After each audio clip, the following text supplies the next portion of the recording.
¿Qué tal? Les habla Jorge Gestoso. Bienvenidos. En el programa de hoy, ¿qué impacto podrá tener la feroz arremetida de último momento del presidente Trump contra los inmigrantes término del martes próximo?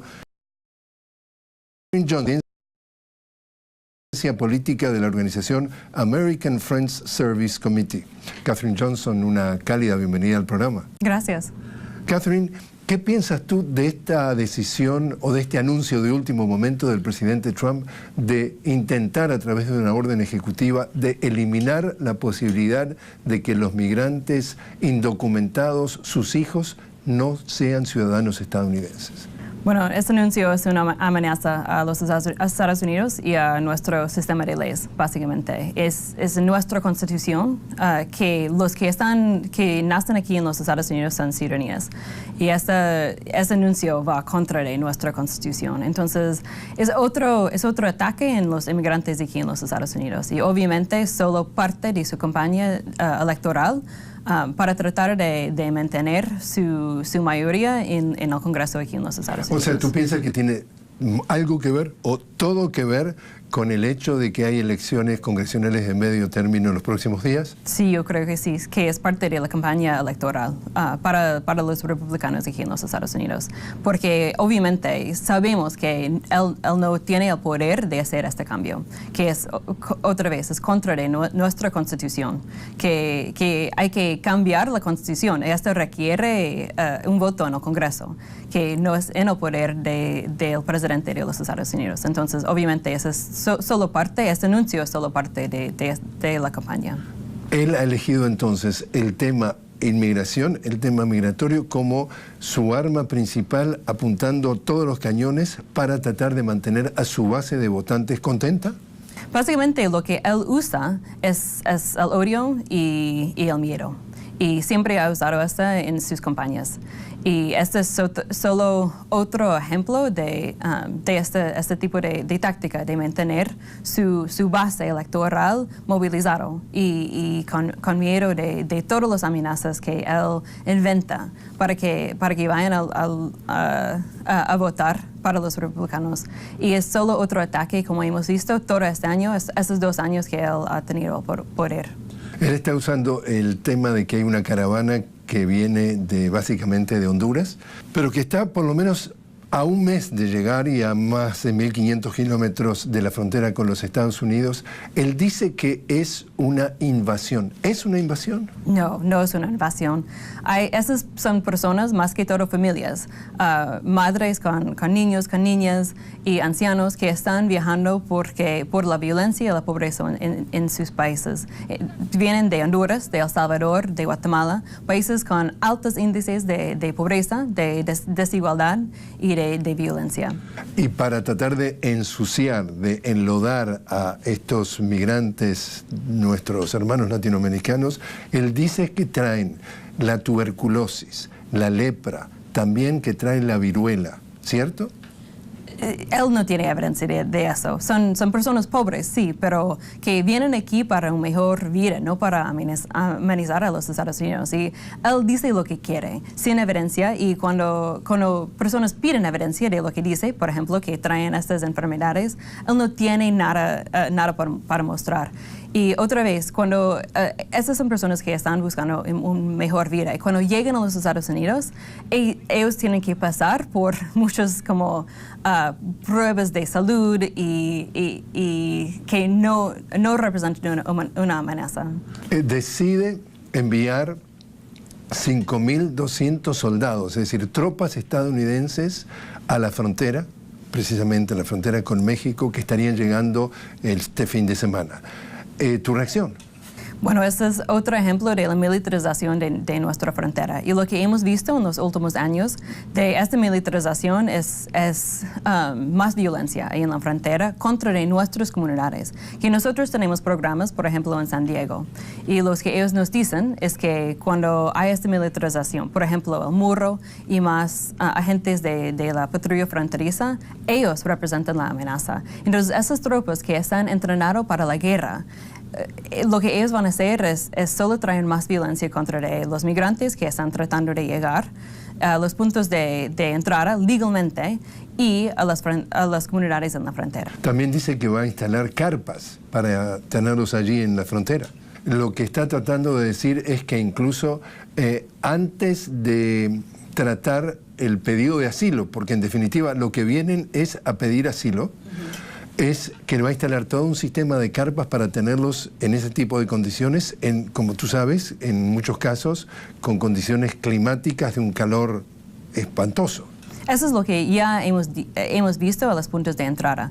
Ya cuando las personas están tratando de entregarse para pedir asilo, que es completamente ilegal aquí en los Estados Unidos, no están dejando entrar, no están dejando llegar aún a los puntos de entrada para pedir asilo legalmente. Entonces, este sistema de prevenir que lleguen ahí ya están.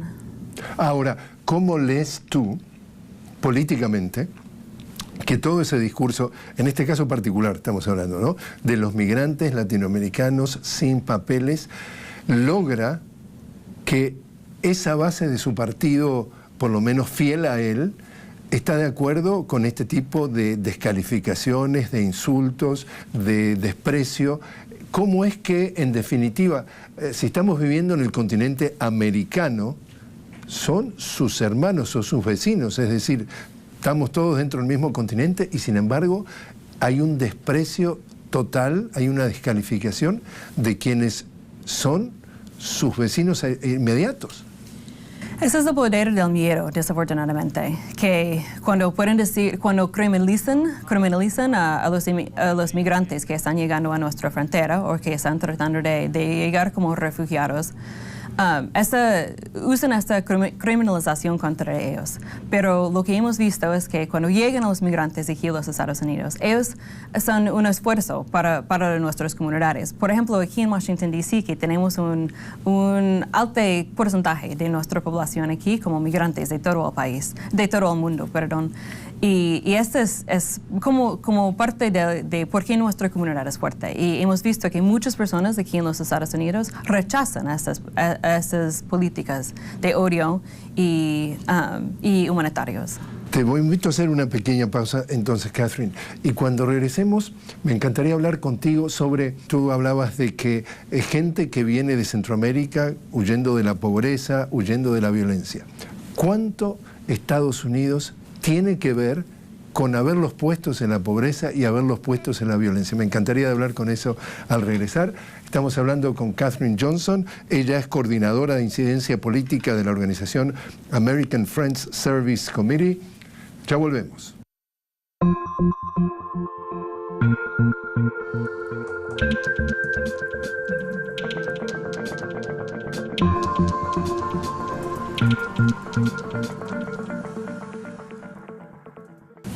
Continuamos hablando con Catherine Johnson. Ella es la coordinadora de incidencia política de la organización American Friends Service Committee sobre esta feroz ofensiva de último momento del presidente Donald Trump contra los migrantes latinoamericanos.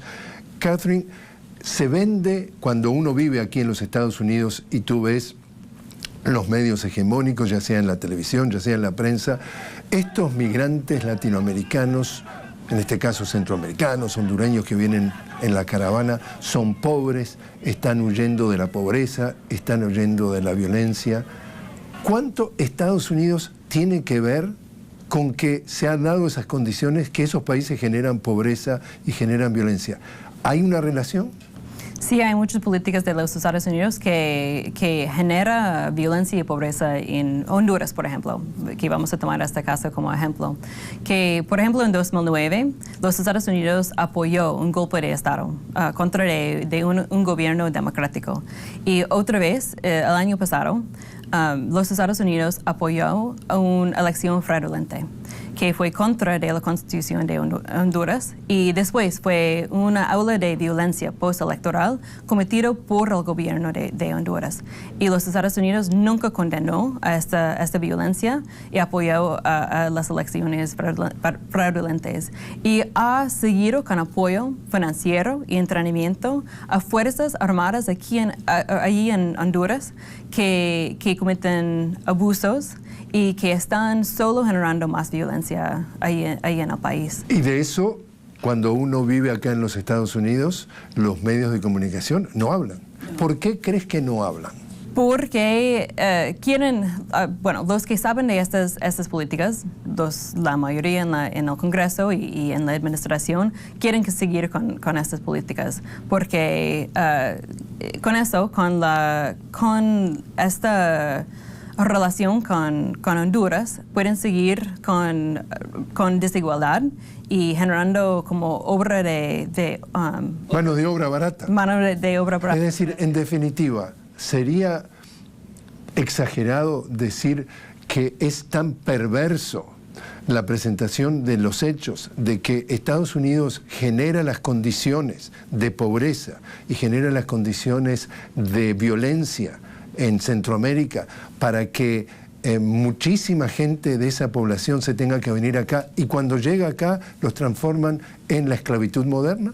Creo que es imposible decir que las políticas tiene solo una razón detrás de ellos, porque hay muchas personas en el Congreso y en la administración que tienen diferentes razones para aprobarlos, ¿no? Pero sí hay algunos que sí entienden que ese es el impacto de sus políticas y no cambian estas políticas. Entonces, ¿podemos decir que esa es la razón detrás de ellos?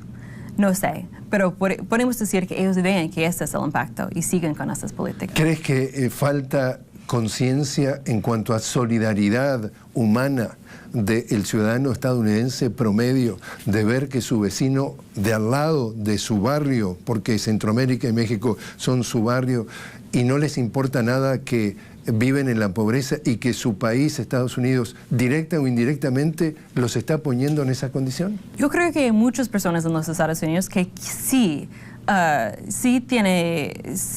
les importa estas políticas y estas condiciones, pero no saben, porque no salen en los medios, como usted dijo. Pero no saben. Pero les interesa saber, ¿tienen la curiosidad o el deber moral de estar informado?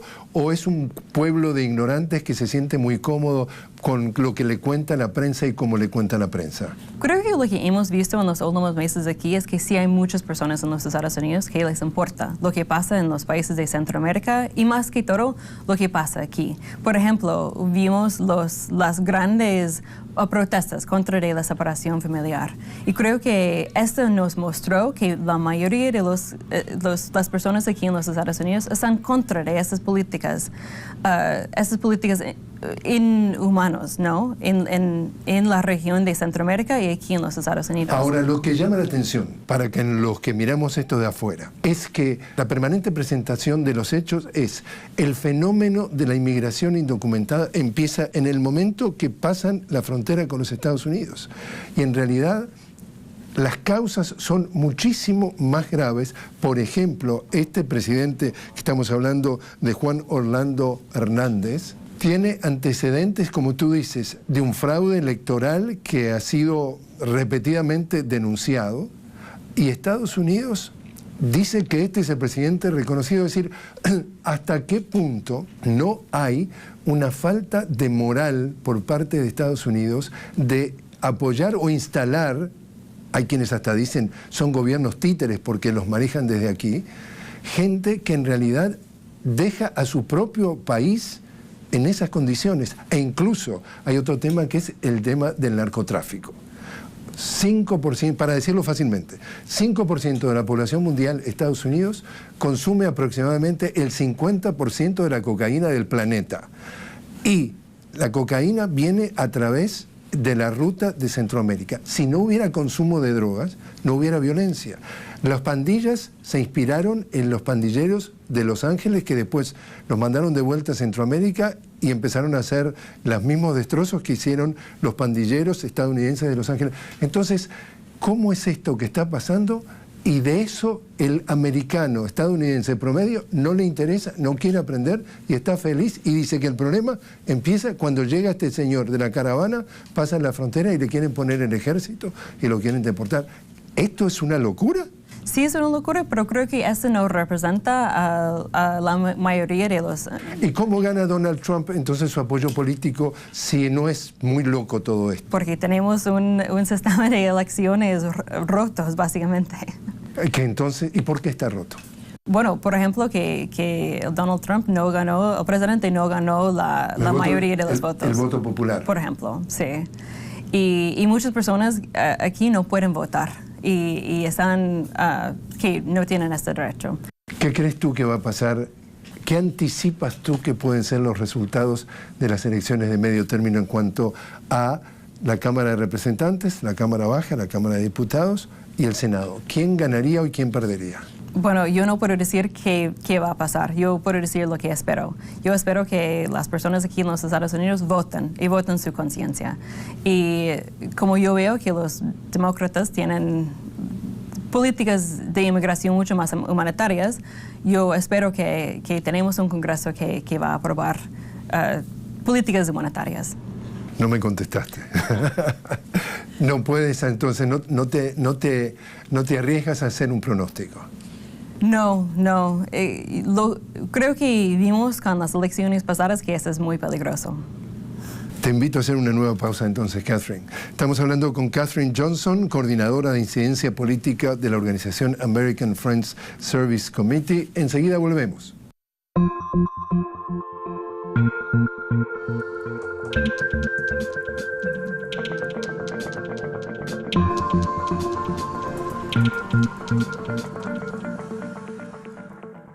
Continuamos hablando con Catherine Johnson, coordinadora de incidencia política de la organización American Friends Service Committee. Catherine, hemos visto la exacerbación del odio y la división por parte del presidente Trump. Hemos visto dos incidentes muy peligrosos en los últimos días, por lo menos 15 paquetes bombas dirigidos a prominentes demócratas y al canal de televisión CNN. Hemos visto una masacre de una comunidad judía en Pittsburgh diciendo yo quiero matar judíos, es decir, claramente un acto de odio. ¿Tiene relación el discurso tóxico de Trump con estas acciones? Yo creo que esto tiene que ver con el discurso tóxico del presidente Trump, pero también de muchas otras personas políticas, que hemos visto todo el Partido Republicano usando el odio para movilizar a su base en estas elecciones. Y creo que hemos visto con estos ataques que es tan peligroso.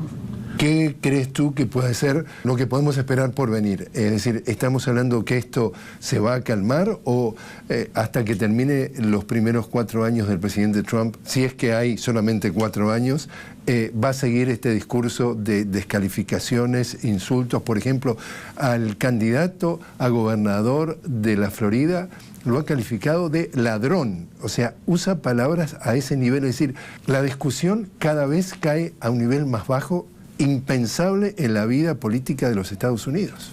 Y yo espero que el público en los Estados Unidos rechaza este tipo de odio, este tipo de retórico.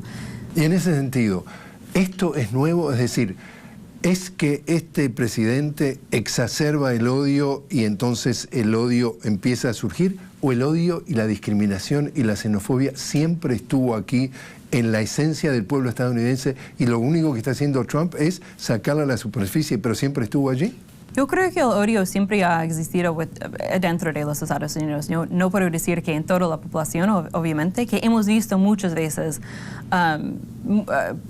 acciones muy humanitarias por parte de personas en los Estados Unidos. Pero creo que siempre ha existido también este odio, discriminación, marginalización de parte de la población. Y lo que esta presidencia nos ha mostrado en una manera que no podemos ignorar. ¿Cuán preocupada está tu organización ante esta situación? Bueno, mi organización trabaja mucho contra el racismo y contra de políticas humanitarias de inmigración. Entonces, Creo que otra vez nos ha mostrado la importancia de nuestro trabajo, tanto aquí en los Estados Unidos, trabajamos en 35 ciudades aquí en los Estados Unidos, pero también en 15 países en todo el mundo. Y en el caso de Estados Unidos en particular, y en el caso de estas elecciones congresionales de medio término, ¿está haciendo algo específico tu organización? Nosotros no trabajamos en elecciones porque somos una organización non-partisan, pero siempre trabajamos contra el racismo, contra el odio y contra la militarización. Y en el caso particular, ¿qué tipo de respuesta están encontrando cuando tratan de alguna forma de luchar contra ese racismo, xenofobia, discriminación? La verdad es que hemos visto una respuesta que me alegra mucho en la población de los Estados Unidos, que muchas personas están en contra de ese odio y ese retórico y están tomando acciones. Por ejemplo, como mencioné, que estas protestas contra la separación familiar, que vimos miles de personas en todo el país levantándose contra esas políticas inhumanas. ¿Qué piensas que va a pasar en el sentido de que podría cambiar algo este esfuerzo de que sean menos inhumanas estas políticas? Yo creo que sí podemos ver un cambio, que muchas personas se han movilizado para votar en estas elecciones, por ejemplo, y yo espero que sigan en acciones después de las elecciones para demandar políticas humanas. ¿Crees que van a votar más gente? O sea, ¿el porcentaje de votantes va a ser mayor en estas elecciones de medio término que en elecciones anteriores de medio término? Yo creo que sí, que creo que hemos visto movilizar, por ejemplo, muchos jóvenes, muchos de mi generación y más joven todavía, movilizaron para votar esta vez. Y una movilización que espero otra vez que sigue, porque las elecciones es solo el primer paso, que sabemos que solo ir a votar no solo cambia un poco de la política, pero que tenemos que seguir con la presión en nuestros oficiales elegidos para que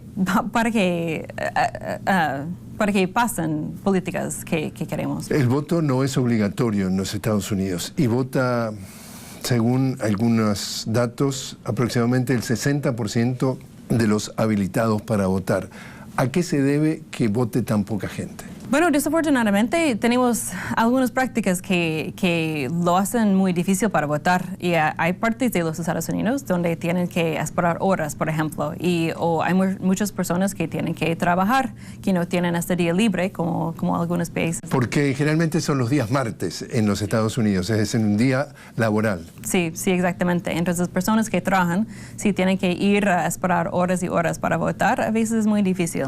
Y bueno, y entonces, ¿qué es lo que tú piensas que sea el futuro desde el punto de vista del clima político que vamos a ver de aquí hasta la elección presidencial? Es decir, esto, sea cual sea el resultado de las elecciones de medio término, ¿vamos a tener oportunidad de ver que ya el presidente Trump podría ser reelecto por 4 años más? ¿O esto podría dar un resultado que cambiaría el tono político de aquí hasta el 2020? No creo que puedo hacer ese pronóstico. Lo que espero es que personas tomen acción y están movilizados para tratar de presionar los oficiales electos. Ahora también, ¿y que tu organización, tú me decías que también funciona en 15 países, dijiste? Sí. ¿Qué impacto puede tener los esfuerzos que están haciendo ustedes, por ejemplo, en Centroamérica? Bueno, ahí en Centroamérica trabajamos en 2 temas, que trabajamos con los migrantes para tratar de asegurar que ellos tienen sus derechos respetados en todos los países de Centroamérica y en Haití, pero también trabajamos con jóvenes que tenemos programas de paz con jóvenes en Guatemala y El Salvador. Y esperamos con esos 2 programas de proveer oportunidades para jóvenes ahí en Centroamérica, para que no tengan que salir de sus países y puedan crear situaciones de paz ahí en sus propias comunidades. Pero también trabajamos con las organizaciones civiles ahí en la región para que ellos puedan hacer su propia incidencia con sus propios gobiernos en El Salvador, Guatemala y Honduras, para que respeten los derechos de migrantes en esos países. ¿Y los respetan poco? Sí, desafortunadamente, como hemos visto en la respuesta a esta caravana, que respetan muy poco los derechos de los migrantes. Por ejemplo, que vimos en Guatemala, en la frontera de Honduras y Guatemala, que trataron de impedir a que entren los hondureños a Guatemala, aunque ellos tienen el derecho de pasar de un país a otro dentro de Centroamérica. Entonces, que eso nos muestra la importancia de nuestro trabajo en estos países. Katherine Johnson, muchísimas gracias por haber estado con nosotros. Gracias.